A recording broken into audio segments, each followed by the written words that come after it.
ಯಾವುದೇ ಕಾರಣಕ್ಕೂ ಕಾವೇರಿ ನಿಯಂತ್ರಣ ಸಮಿತಿಯ ತೀರ್ಪನ್ನ ರಾಜ್ಯ ಸರ್ಕಾರ ಒಪ್ಕೋಬಾರದು.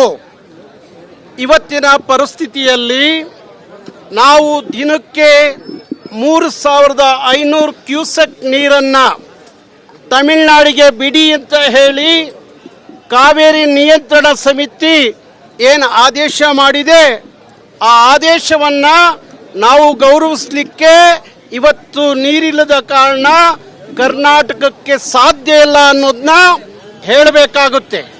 ಇವತ್ತು 15 ದಿವಸಗಳ ಕಾಲ 4.5 TMC ನೀರನ್ನ ಎಲ್ಲಿಂದ ನಾವು ಕೊಡಲಿಕ್ಕೆ ಸಾಧ್ಯ? ಇವತ್ತು ನಮ್ಮ ಡ್ಯಾಮ್ಗಳಲ್ಲಿ ಇರೋದೇ 12 TMC. ಒಂದು ಬೆಂಗಳೂರಿಗೆ ತಿಂಗಳಿಗೆ 3 TMC ನೀರು ಕುಡಿಲಿಕ್ಕೆ ಬೇಕಾಗಿದೆ. ಕುಡಿಲಿಕ್ಕೆ ನೀರಿಲ್ಲದೆ ಇರುವಾಗ ತಮಿಳುನಾಡಿಗೆ ವ್ಯವಸಾಯಕ್ಕೆ ನೀರು ಕೊಡಿ ಅಂತ ಕೇಳೋದ್ರಲ್ಲಿ, ಆದೇಶ ಮಾಡೋದ್ರಲ್ಲಿ ಏನು ಅರ್ಥ ಇದೆ ಅನ್ನೋದನ್ನ ನಾವು ತೀರ್ಮಾನವನ್ನ ಮಾಡಬೇಕಾಗುತ್ತೆ.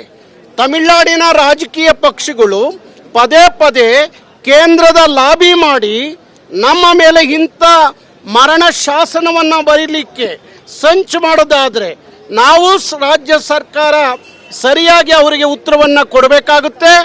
ತಕ್ಷಣ ರಾಜ್ಯ ಸರ್ಕಾರ ಕಾವೇರಿ ನೀರು ನಿವಾರಣಾ ಪ್ರಾಧಿಕಾರದ ಮುಂದೆ ನಮ್ಮ ಮನವಿಯನ್ನು ಸಲ್ಲಿಸಬೇಕಾಗುತ್ತೆ. ಇವತ್ತಿನ ಸಂದರ್ಭದಲ್ಲಿ ನಮ್ಮ ಯಾವ ಡ್ಯಾಮ್ಗಳಲ್ಲಿ, ಅದು KRS ಇರಬಹುದು, ಕಬಿನಿ ಇರಬಹುದು, ಹಾಗೆ ಆರಂಗಿ ಡ್ಯಾಮ್ಗಳಲ್ಲೂ ಸಹ ನೀರಿಲ್ಲದ ಕಾರಣ ನಾವು ನೀರು ಕೊಡಲಿಕ್ಕೆ ಸಾಧ್ಯ ಇಲ್ಲ. ಹಾಗಾಗಿ ನಮ್ಮ ಮನವಿಯನ್ನ ಕಾವೇರಿ ನೀರು ನಿವಾರಣಾ ಪ್ರಾಧಿಕಾರದ ಮುಂದೆ ರಾಜ್ಯ ಸರ್ಕಾರ ಸಲ್ಲಿಸಬೇಕಾಗುತ್ತೆ. ಅದನ್ನು ಹೊರತುಪಡಿಸಿ ರಾಜ್ಯ ಸರ್ಕಾರ ಕರ್ನಾಟಕದ ರೈತರ ಹಿತವನ್ನ ಬಲಿ ಕೊಟ್ಟು ನಿಮ್ಮ ರಾಜಕಾರಣಕ್ಕಾಗಿ ಇವತ್ತು ಈ ನಾಡಿನ ರೈತರನ್ನ ನೀವು ಬಲಿ ಕೊಟ್ಟು ನೀರು ಬಿಟ್ಟಿದ್ದೆ. ಆದರೆ 91ರಲ್ಲಿ ಇಡೀ ಕರ್ನಾಟಕದ ಜನ ಹೇಗೆ ಬುಗಿಲೆದ್ರಲ್ಲ ಹಾಗೆ ಬುಗಿಲಿ ಹೇಳಬೇಕಾಗತ್ತೆ. ಅವತ್ತು 91ರಲ್ಲಿ ಆದಂಥ ಸಾವು ನೋವುಗಳು ನಿಮಗೆ ನೆನಪಿರಲಿ. ಹಾಗಾಗಿ ಕಾವೇರಿ ಅನ್ನೋದು ಕನ್ನಡಿಗರ ಅದೊಂದು ರೀತಿಯ ಜೀವವಾಹಿನಿ. ಅದರ ಜೊತೆಯಲ್ಲಿ ಹುಡುಗಾಟ ಆಡಬಾರ್ದು ರಾಜ್ಯ ಸರ್ಕಾರ ಅಂತ ನಾನು ಹೇಳಲಿಕ್ಕೆ ಇಷ್ಟಪಡ್ತೀನಿ. ಹಾಗಾಗಿ ಇವತ್ತು ಸಾಂಕೇತಿಕವಾಗಿ ಕರ್ನಾಟಕ ರಕ್ಷಣಾ ವೇದಿಕೆ ಪ್ರತಿಭಟನೆಯನ್ನು ಮಾಡ್ತಾ ಇದೆ.